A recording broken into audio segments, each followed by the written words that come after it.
Obina thought he would humiliate his ex-wife on the biggest day of his life. He imagined her showing up broken, dressed in shame, watching him marry a younger and wealthier bride. But when Amara stepped out of a black Mercedes G-Wagon, holding the hands of two beautiful children, one boy clutching a toy truck and one girl hugging a doll, the entire hall fell silent. The same woman Obina had once called barren now walked in with twins, her head high, her steps steady. Guests gasped, whispers spread like fire, and Obina's heart nearly stopped. He had planned to disgrace her, but the truth had come to disgrace him instead. And that was only the beginning. They say in Abuja, there lived a man named Obina Okafor. He was a contractor, known for building houses that scraped the sky and for driving cars that turned heads on every road. At only 35, he wore his wealth like a crown, gold wristwatches, imported suits, and shoes polished so brightly that he walked as if the ground was too low for his feet. People in the city greeted him with respect. They whispered his name in admiration and sometimes in envy. But behind the laughter he shared in beer parlors, behind the noisy meetings with investors, and behind the big house he built in the suburbs, there was a wound he tried to hide every single day. For 9 years, his wife Amara had not given him a child. Amara was gentle, a school teacher who loved children more than she loved herself. Every morning, she woke before sunrise, tying her scarf neatly, packing her books, and greeting her pupils with a warm smile. Her skin was smooth and dark, her eyes soft like quiet water, but they often carried sadness that only those who looked closely could see. She had married Obina not for his money, but for love. In the early years, she believed their love could survive anything. She prayed for their marriage, she prayed for children, she fasted, she visited doctors. Every month she waited, and every month the answer was the same: nothing. At first, Obina kept his anger inside. But as the months turned into years, his patience dried up like harmattan grass. His mother, Mama Obina, called him almost daily, asking the same question. Where is my grandchild? Where is the boy to carry our name? His friends laughed behind his back, whispering that a man with money but no son was not truly a man. Obina began to change. He came home late, he spoke harshly, and sometimes he ignored Amara completely. One evening, after a long day, filled with business deals and hidden frustration, the storm that had been building inside his chest finally broke. The house was quiet that night. The air was heavy. Amara sat on the edge of their wide bed, her fingers twisting the hem of her wrapper. She heard his footsteps long before he entered. When Obina walked in, his tie was loose, his face dark with anger, his car keys landing loudly on the dresser.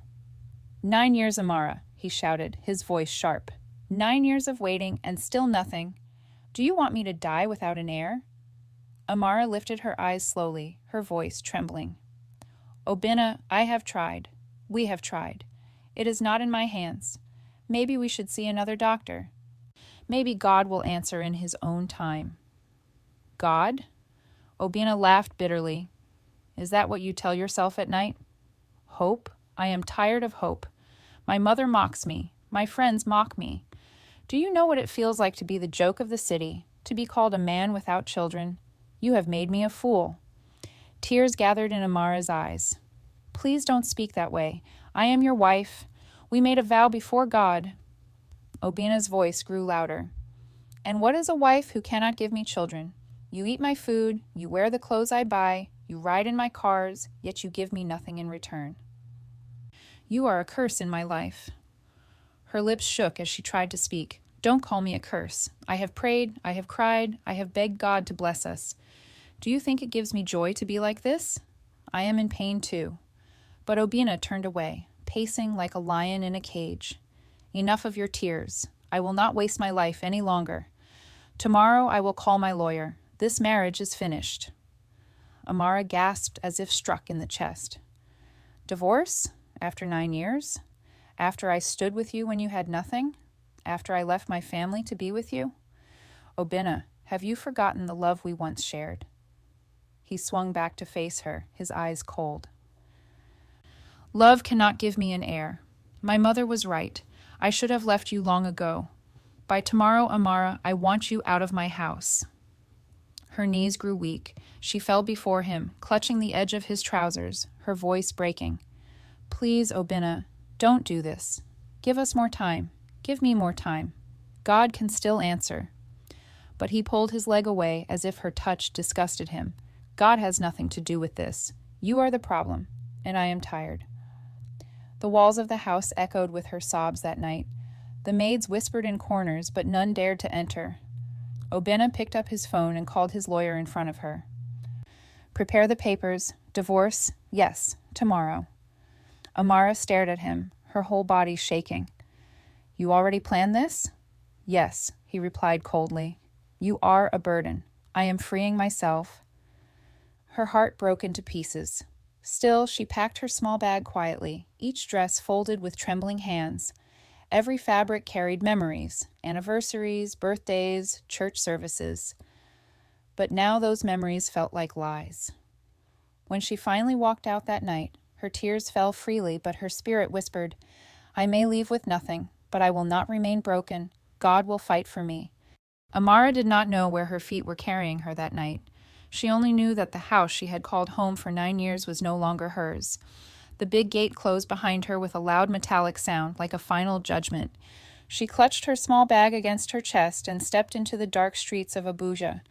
The street lights were on, but for Amara the road felt darker than ever. Each step was heavy. Each breath carried the echo of Obinna's words. "You are a curse. You are the problem. By tomorrow, you must leave." She walked past shops that were already closing for the night. Women folded their market tables. Young boys carried trays of roasted corn, and street dogs curled up near gutters. Nobody looked twice at her. Nobody knew that this woman dragging her slippers on the dusty road had just lost her home, her husband, and her dignity in one night. Her legs trembled, her eyes burned from crying. At one point, her head spun so much that she had to stop and lean against a wall. She felt her strength leaving her body. The weight of 9 years pressed on her chest. Then suddenly, the world around her turned blurry. Her knees gave way. She collapsed near the roadside. A passerby shouted, "Madam! Madam!" A few people gathered. But before anyone else could help, a man stepped forward quickly. He was tall, dressed in a simple shirt with rolled sleeves, carrying a small bag of tools as if returning from work. "Please give her space," he said firmly. He knelt beside her, lifted her gently from the ground, and checked her pulse. Amara's eyes fluttered open just enough to see his face, calm, serious, and kind. "Madam, can you hear me?" he asked. Amara tried to speak, but her lips only whispered, I am fine." "No, you are not fine," he replied gently. "You need rest." He signaled a khaki driver to wait. With surprising care, he helped her sit up, dusted her wrapper, and held her steady until she could breathe again. "I will manage," Amara murmured, embarrassed, trying to stand. The man shook his head. "You don't look strong enough. Where are you going at this hour?" She hesitated. For a moment, shame closed her throat. Should she say she had been thrown out? Should she tell a stranger the wound that was still bleeding? I will be fine. I just need to get to a friend's house," she whispered. The man looked at her closely but did not press further. He simply nodded and said, "Then let me pay for the ride. You shouldn't walk any more tonight." He slipped some Naira notes to the kiki driver and turned back to her. "Please, get in. Rest your body. God will help you." Amara's eyes filled with tears again. She wanted to thank him, but the words stuck in her throat. She only managed a small nod before climbing into the tricycle. As the keiki pulled away, she looked back and saw him still standing there, watching to make sure she was safe. That was the first time she saw Chinedu. The kiki took her to the narrow streets of Garki, where her old friend Ifeoma lived.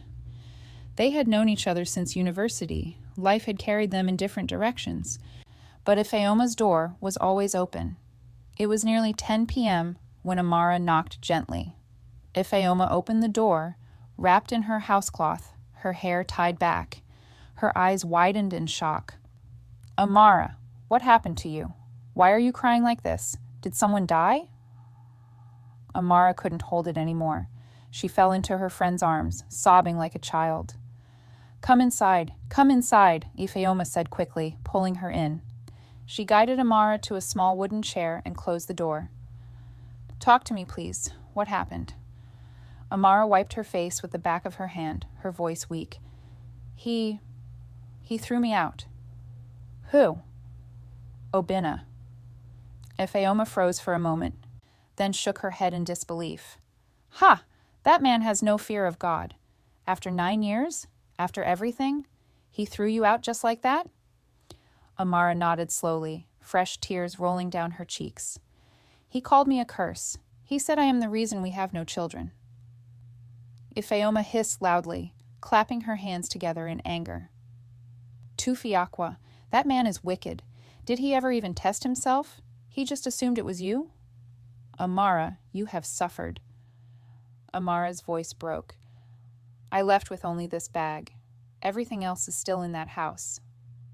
Ifeoma placed a hand on her shoulder. Don't worry. You will sleep here tonight. You can stay as long as you need. This house is your house now. I don't have much, but I will share what I have with you. Amara closed her eyes, exhaling a long, trembling breath. Thank you, Ifeoma. The room grew quiet for a while. Then Ifeoma stood up and said, Let me boil water. You will bathe, you will eat something warm, and tomorrow we will talk about the next step. That night, Amara lay on her friend's bed. Though the mattress was soft and the room was safe, her heart refused to rest. She replayed Obinna's words again and again, the way his face had turned cold, the way he had called his lawyer right in front of her. By morning, her pillow was wet with tears. Days passed in Ifeoma's small home. Amara tried to hide her sorrow, but the pain weighed on her like a heavy cloth. She barely ate, she hardly spoke. Most of the time, she sat near the window, staring at the busy street as if waiting for something to change. Ifeoma tried everything to cheer her up. One morning, she said, Amara, let us go to the market together. Fresh air will help you. Amara shook her head. I don't want people to see me. What if someone asks about Obinna? What will I say?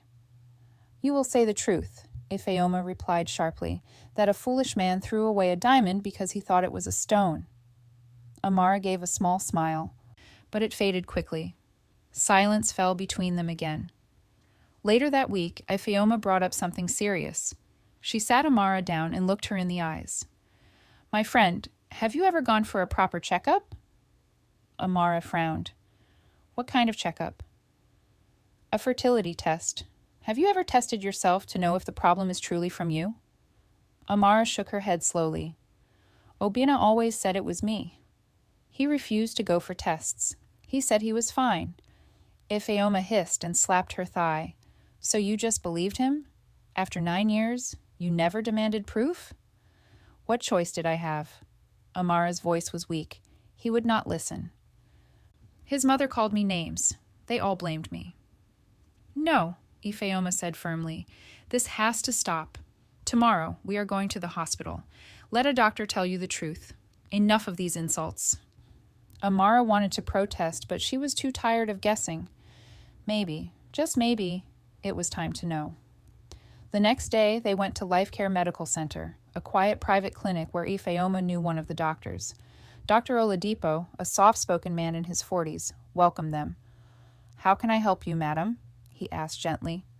Amara hesitated, lowering her eyes. Ifeoma spoke for her. Doctor, this is my friend. She was married for 9 years with no child. Her husband divorced her because he said she is barren, but she has never done any tests. We want a full checkup. The doctor nodded slowly. You did the right thing. We will run some tests and talk afterward.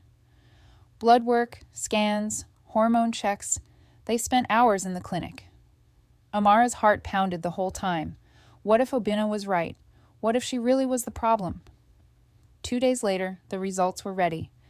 Amara sat in the doctor's office, her palms sweating. Dr. Oladipo adjusted his glasses and smiled kindly. Madam Amara, everything looks fine. Your reproductive system is healthy. Your hormone levels are normal. You are ovulating well. There is absolutely nothing wrong with you. Amara blinked. Nothing? Nothing, the doctor repeated. From what I see, you are completely healthy. If there was no pregnancy in 9 years, I strongly advise that your ex-husband should check himself. Amara covered her mouth as tears filled her eyes. I don't know what to say. Ifeoma jumped from her chair. I knew it! I knew it! That man lied to you, Amara. He blamed you only to cover his shame. Amara felt her whole world spin. For years she had begged God, hated herself, called herself cursed, and yet, all along, she was not the problem. The doctor's voice was calm. Do not let the past steal your peace. You are healthy. When you meet the right man, you will have your children. Believe me. Amara left the clinic trembling. Outside, she sat on a bench, her body shaking from the truth she had just heard. So, all these years, I wasn't the one, she whispered.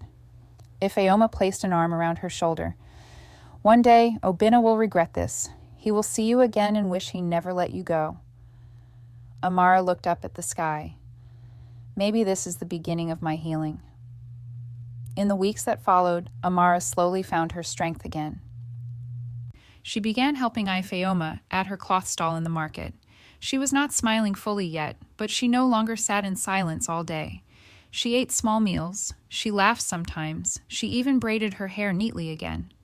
One evening she said, Ifeoma, I want to start something of my own. I cannot depend on you forever. Maybe a small food business. I have always loved cooking akara and moi moi. Ifeoma clapped her hands. Yes, that is the spirit. Let us make it happen. They started small. At first, Amara fried akara in a wide pan outside the compound, while Ifeoma helped her wrap moi moi in leaves. By early morning, workers from nearby offices lined up to buy breakfast before heading to work. Soon, people began to know her, not as the woman Obinna had divorced, but as the woman who makes the best akara in Garki. One afternoon, a customer smiled and said, Madam, your food carries joy. You look different, too. There is light on your face. Amara smiled softly. Maybe she was finally free. One busy morning, as Amara arranged her bowls of akara and steaming moi moi on the wooden table outside Ifeoma's compound, a familiar voice greeted her. Good morning, madam. The smell of your food has been chasing me from the junction. She looked up, surprised. It was the same man who had helped her on that terrible night weeks ago, the man who paid for her kiki and watched until she was safe. He wore a simple check shirt tucked into plain trousers, his shoes covered lightly in dust, as though he had walked from a construction site. In his hand was a black folder. Amara blinked and quickly composed herself. Good morning, sir. Please, what will you eat? 2 wraps of moi moi and 5 akara balls, he replied with a smile. And don't make them too small, a beg. My stomach is shouting already. For the first time in many days, Amara chuckled softly. She packed the food into a paper bag and told him the price. He paid without bargaining, then paused for a moment, looking at her carefully. You are the same woman from that night, aren't you? He asked gently. Amara's hands froze. She nodded slowly. Yes, thank you again for helping me that day. He waved his hand as if dismissing the matter. It was nothing. Anyone with a heart would have done the same. By the way, my name is Chinedu. Amara hesitated, then said quietly, I am Amara. Well, Madam Amara, he said, your akara will not allow me to go anywhere else for breakfast, so expect me often. And indeed, he returned. At first, Chinedu came every other day, always ordering the same thing, akara, moi moi, and sometimes pap. He never rushed her, never tried to ask unnecessary questions. Instead, he would stand near the stall, make small jokes about the noisy drivers on the road, or comment on the weather. Ah, Abuja's son is a wicked son, he would say, fanning himself with his folder. Your akara is the only thing giving me strength to face it. Amara would smile politely, not saying much. She had learned to keep her words guarded. Too many times words had been used to wound her. But Ifeoma noticed. One evening, after they closed for the day, she nudged Amara with her elbow. That man, the one who buys akara almost every day, who is he to you? Amara frowned. Nobody, Just a customer. Ifeoma laughed knowingly. Customer, eh? A customer who looks at you like you are more than food. Amara, open your eyes. Not every man is Obina. Amara shook her head quickly. Don't start, Ifeoma. My heart is not ready for such talk. Fine, Ifeoma said, raising her hands in surrender, but don't pretend you don't see it. Weeks rolled into months, and true to his word, Chinedu kept coming. Sometimes he came alone, sometimes with a colleague from work. When he came with friends, he always introduced Amara politely. This is Madame Amara, the woman whose Akara keeps me alive. They would all laugh, and Amara would feel her cheeks warm. One afternoon, the street was unusually quiet. The sun was high, and most people had gone indoors. Chinedu sat on a low stool beside her stall, holding a bottle of water he had brought from his bag. Amara, he said carefully, forgive me if I ask something personal. Are you married? Her heart jumped. She looked away, focusing on the bubbling oil in the pan. I was. Chinedu nodded slowly. I am sorry. I didn't mean to bring up pain. It is not your fault, she replied softly. He was silent for a while, then cleared his throat. I was married too. My wife died in a car accident 5 years ago. Since then, I have not thought of another woman. But lately, he stopped, searching for the right words. Lately, I have begun to believe that life can still bring peace again. Amara's eyes widened slightly. She gripped the wooden spoon in her hand. Peace? Yes, he said with a small smile. Not the noisy kind, but the quiet one that makes your heart rest. When I see you, I remember what that peace feels like. Amara's lips parted, but no words came. She felt fear rising, the fear of being broken again. She whispered, I don't know if I can trust my heart anymore. Chinedu's eyes were steady. I understand. I am not Obina. I will not break your heart. From that day, something began to shift. It was not sudden. Amara did not fall into his arms, and Chinedu did not push. Instead, their bond grew slowly, like yam sprouts after rain. He helped her carry heavy bags of beans from the market. He repaired the shaky wooden table she used for frying. Sometimes he simply sat nearby, keeping her company as she worked. And every evening, when Amara returned home tired and smelling of oil, Ifeoma would tease her. Customer has turned to helper. Amara, you better prepare your heart-o. Amara would roll her eyes, but deep inside, a quiet flame was starting to glow. It took months before Amara allowed herself to take the first small step. Chinedu had been patient, never forcing, never rushing. One Sunday evening, when the market was quiet and the breeze from the trees felt gentle, he asked her, Would you sit with me tomorrow? Just coffee, nothing more. For a long time, she stared at him. Her heart was beating faster than she wanted to admit. Finally, she whispered, Yes, coffee. That was the beginning. At first, they met in simple places, a small cafe near the market, a quiet bench in the park, sometimes just walking along the dusty roads while talking about life.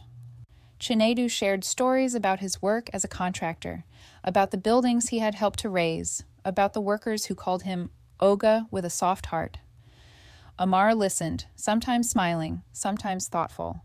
Slowly, she began to open up too. She told him about her years as a teacher, about the children who used to run to hug her after class, about the joy she once felt in shaping young minds. She even told him about her dream, how she had always wanted to run a restaurant, not just a small stall. Chinedu listened carefully, nodding as if every word mattered. And you will, he said one evening. You will have that restaurant. And I will be your #1 customer. Amara laughed lightly. You already are. Months passed, and their bond grew stronger. Ifeoma noticed it more than anyone. Amara, you are glowing, she teased one night as they packed up the stall. This is not the glow of Akara oil. This is the glow of love. Amara rolled her eyes, but her cheeks warmed.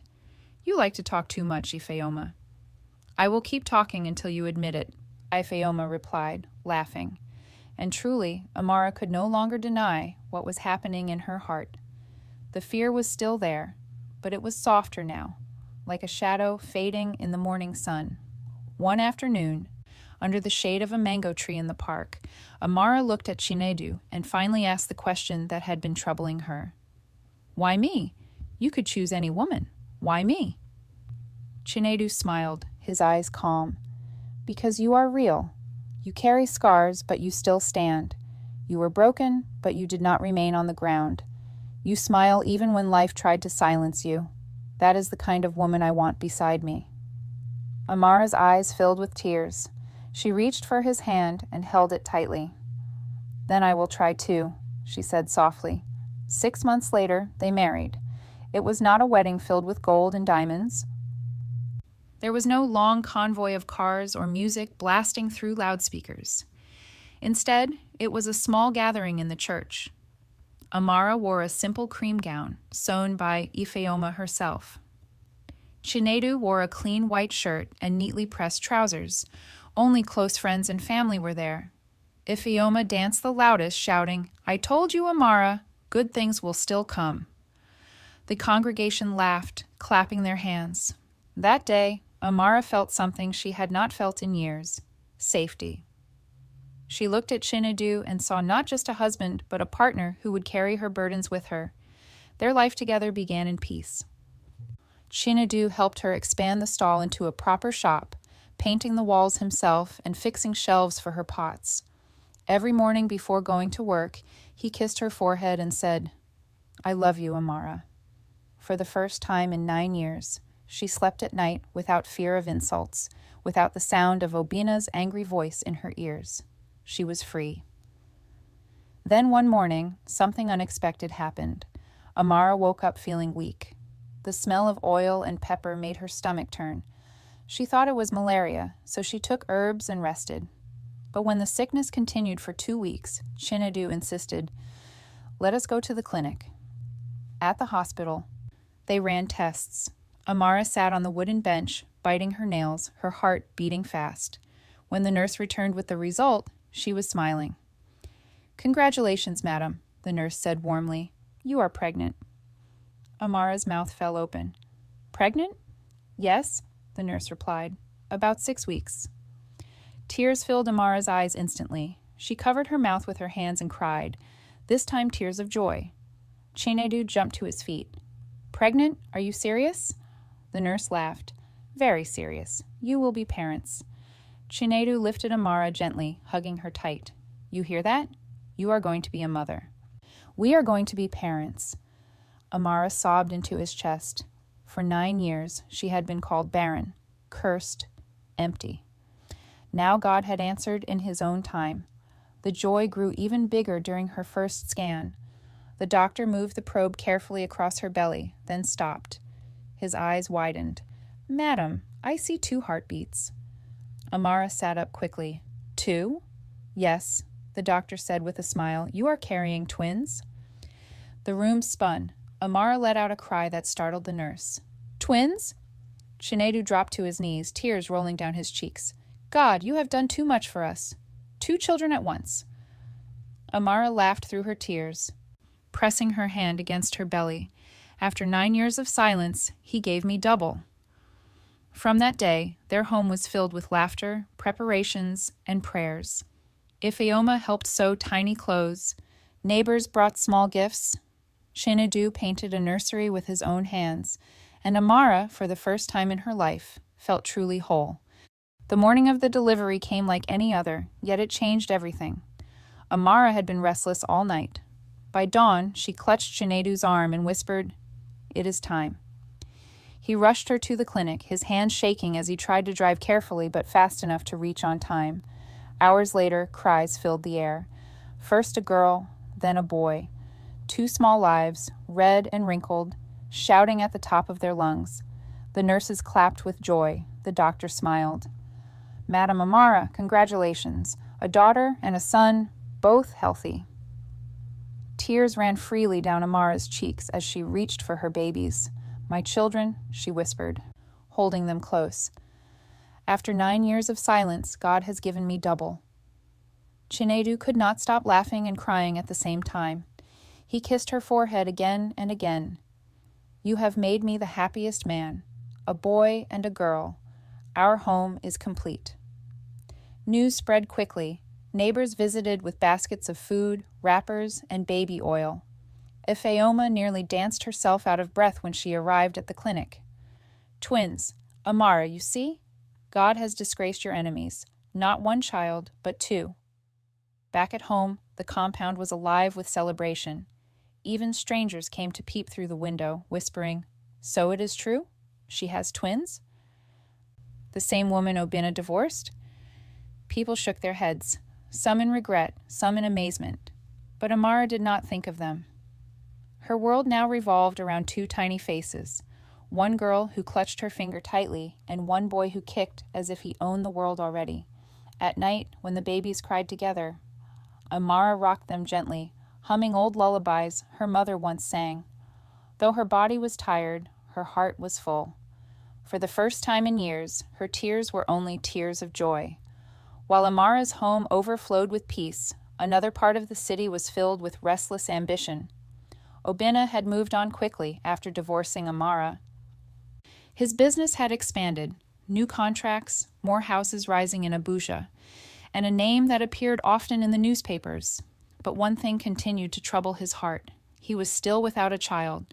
He had courted different women since the divorce. Some stayed for a few months, some for a year. None brought him the son he longed for. Some left after clashing with Mama Obina, who still demanded grandchildren. "You are wasting time," she often scolded. "Find a wife who can give you a son. A house without a child is a house without a future." Obina brushed her words aside in public, but in the silence of his nights, he wondered if people were whispering about him. He told himself it was Amara's fault.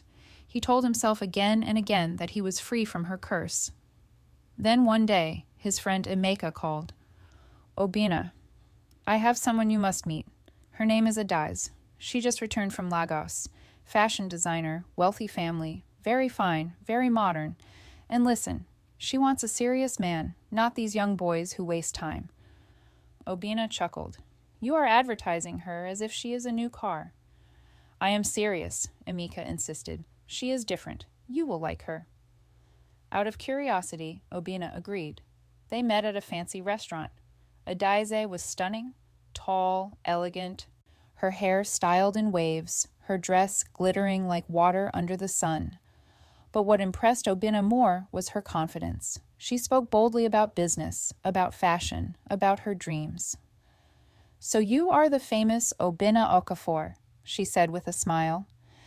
"And you are the Adiz everyone has been talking about," he replied smoothly. They talked for hours, but before long, Obina shifted the conversation toward what weighed on his mind. "I have been ready for children for years. I only need the right woman." Adiz raised a brow. "I hear you were married before." "Yes," Obina said quickly, "but she could not give me a child. 9 years, and nothing." Adiz nodded silently, then smiled again. "Well, I want children too. Not in a rush, but I want them, maybe two, a boy and a girl." Obina's heart leapt. "Exactly what I want," he said. Within weeks, they became inseparable, seen at weddings, at business events, even at church. People whispered that Obina had finally moved on. His mother beamed with pride. "This one will give me grandchildren," she told her friends. Soon, Adiz herself said, "Let us not waste time. If we are serious, let us marry." Obina blinked. "You are ready?" "I am not a little girl," she replied. "I know what I want. I don't believe in long dating." "If you want me, marry me." That very night, Obina called an event planner. Preparations began immediately. It would be the grandest wedding Abuja had seen. Red carpets, imported decorations, musicians from Ghana, guests flying in from Lagos and London. "This wedding must shake the city," Obina told his planner. "Everyone must see that my life is better without Amara." He even leaned forward and added, "Send her an invitation. First-class seat, front row. I want her to see what she lost." The planner stared at him in shock. "Your ex-wife?" "Yes," Obina said coldly. "Let her come. Let her watch." The weeks before the wedding, the whole of Abuja seemed to buzz with noise. Newspapers printed headlines about the union of the year. Radio stations mentioned the upcoming ceremony, describing it as the gathering of politicians, businessmen, and celebrities. On social media, pictures of Adaez trying on different gowns spread quickly. In Amara's small home, however, life was steady and peaceful. She rose early to feed her twins, wrapped them on her back or carried them in her arms, and still managed to fry akara for her customers. Chinedu often helped before heading to work, tying wrappers, washing plates, or carrying basins. Their days were filled with ordinary tasks, but Amara was grateful for every one of them. Then one afternoon, as she bathed her daughter in a small plastic tub, Ifeoma walked in with wide eyes. "Amara," she said sharply, holding out a gold envelope. "See what just arrived." Amara frowned. "What is it?"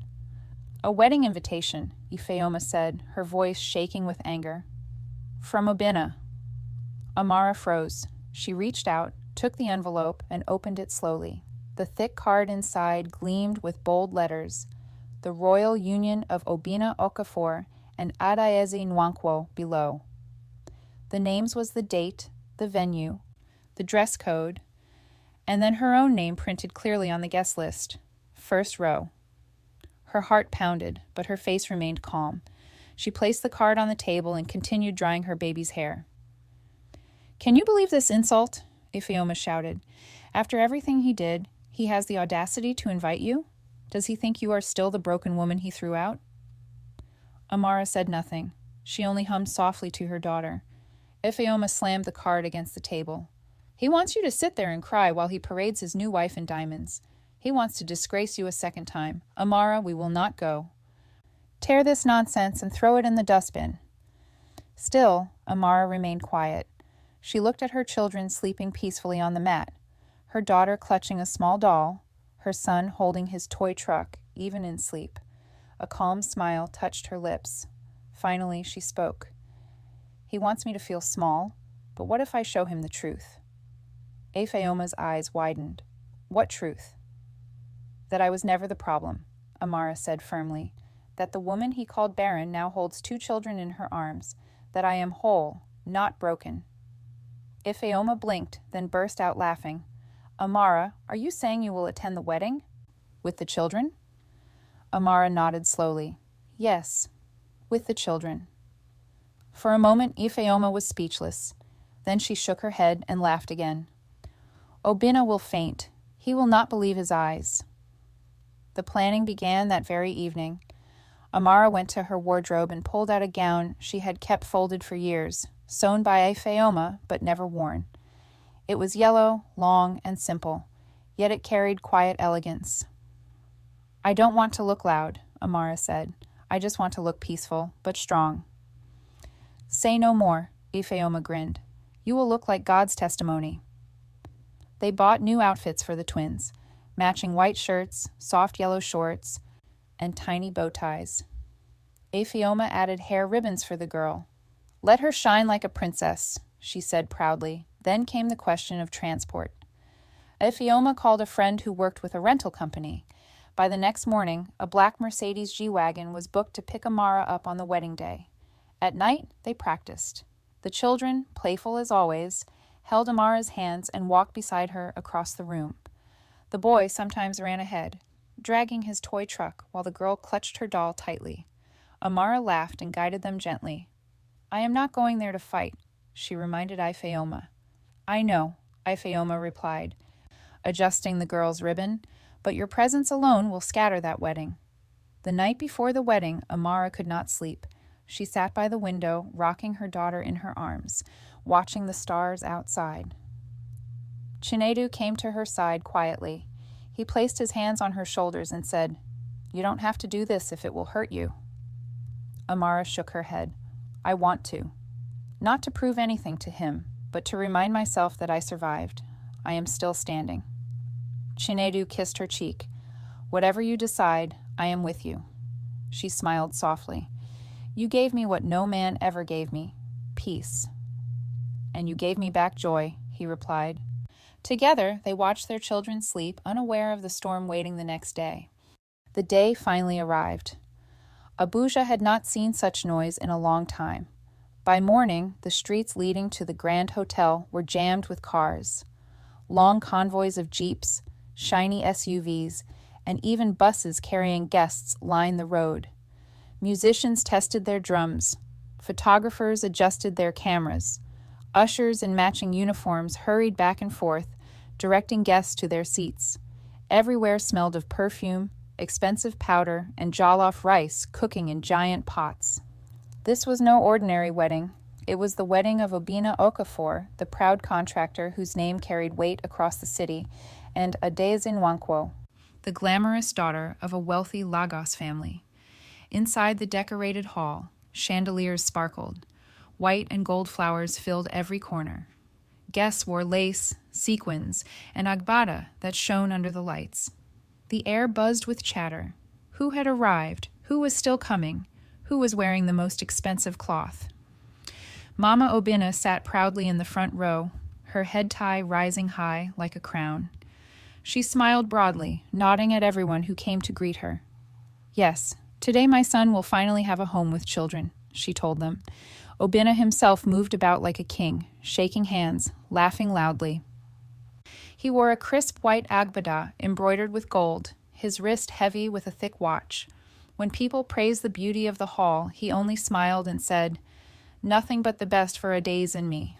At the same hour, in a quieter part of town, a black Mercedes G-Wagon rolled slowly out of a compound. Inside sat Amara, dressed in her yellow gown that glowed softly in the sunlight. On either side of her were her twins, her son clutching his toy truck tightly, her daughter holding her doll close to her chest. Neighbors peeked through their windows as the car passed. Some whispered, "Is she going to the wedding?" Others gasped, "Ah, Obinna will not survive this shock." Amara remained calm. She sat upright, her children leaning against her. She was not going to fight, not going to argue. She was going to stand in truth. Back at the hall, the ceremony had begun. Adaeze entered, glittering in her white gown, escorted by bridesmaids in flowing dresses. Music filled the room. Phones flashed as guests rose to take pictures. Obinna smiled widely, lifting his bride's hand. Together they walked to the stage, waving at the cheering crowd. The master of ceremony cracked jokes, praising their union. Food was served: pounded yam, egusi, fried rice. Drinks flowed freely. It seemed nothing could disturb the celebration, until the sound of a car horn outside drew attention. The ushers hurried to the entrance. A black Mercedes G-Wagon had just stopped in front of the hall. Slowly the door opened. First came a small foot in a white shoe, then another. 2 children stepped out, 1 boy, 1 girl, holding their mother's hands. Gasps rippled through the crowd at the entrance, and then Amara appeared. She stepped out gracefully, her yellow gown catching the light. Her head was held high, her face calm. The boy tugged at her hand, clutching his toy truck. The girl adjusted her doll against her chest. Together, they walked into the hall, their tiny footsteps echoing louder than the drums. The entire room froze. Whispers spread like Harmattan fire. Is that not Amara? The same Amara he divorced? Look at the children, her twins. Mama Obinna's jaw dropped. Her eyes darted from the children to Amara, then back to Obinna. Adaeze turned sharply to her groom. "Who is this woman?" she demanded. Obinna's face drained of color. He opened his mouth, but no words came. The master of ceremony, lost for words, dropped his microphone. The loudspeakers screeched before going silent. All eyes were on Amara. She did not speak. She did not rush. She only walked slowly down the aisle, her twins beside her, each step firm and steady. The boy held his truck higher, showing it proudly. The girl hugged her doll tightly, innocent faces, unaware of the storm their presence had unleashed. When Amara reached the front row, she simply stood. Her calmness was louder than any voice. Her presence alone told the story. The guests turned to Obinna. Questions filled the air. "You said she was barren. Then who are these children? Twins? A boy and a girl?" Obinna stammered. It is not what it looks like." But Adaeze had heard enough. Her eyes burned with fury. "You lied to me? You told me she was the barren one, yet here she stands with 2 children. You deceived me, Obina. You deceived everyone." She tore her veil off, threw it on the ground, and stormed out of the hall. Her family followed in anger. Guests shook their heads. Some laughed in disbelief. Others murmured prayers. "God does not sleep," an old woman whispered. Obina stood frozen, his mouth dry, his pride shattered. Amara said nothing. She only held her children close, turned, and walked out of the hall the same way she came in, quiet, strong, and undefeated. The wedding that was meant to shake Abuja ended in silence and shame. By evening, the expensive hall was nearly empty. Plates of untouched jollof rice grew cold. Bottles of champagne stood unopened, and the musicians packed their drums in silence. Obina remained seated on the stage, staring at nothing. His agbada, once shining, now felt heavy on his shoulders. Guests avoided him. Those who stayed behind whispered, "This is what pride brings." News traveled faster than wind. By the next morning, newspapers carried the story. Obina Okafor's wedding ends in disgrace. Pictures of Amara with her twins spread on WhatsApp groups. On Facebook, people argued in comments. Some blamed Obina for lying. Others praised Amara for walking in with dignity. Clients who had signed contracts with Obina began to call. "Is it true?" they asked, their voices suspicious. Within a week, one major investor pulled out of a housing project. "We cannot work with someone whose name is being dragged in the mud," they said. Soon, more followed. Deals collapsed. Money stopped flowing. The proud man who once drove convoys now sat in his office, staring at unpaid bills. His phone rang endlessly. Angry partners, workers demanding their wages, lawyers warning of lawsuits.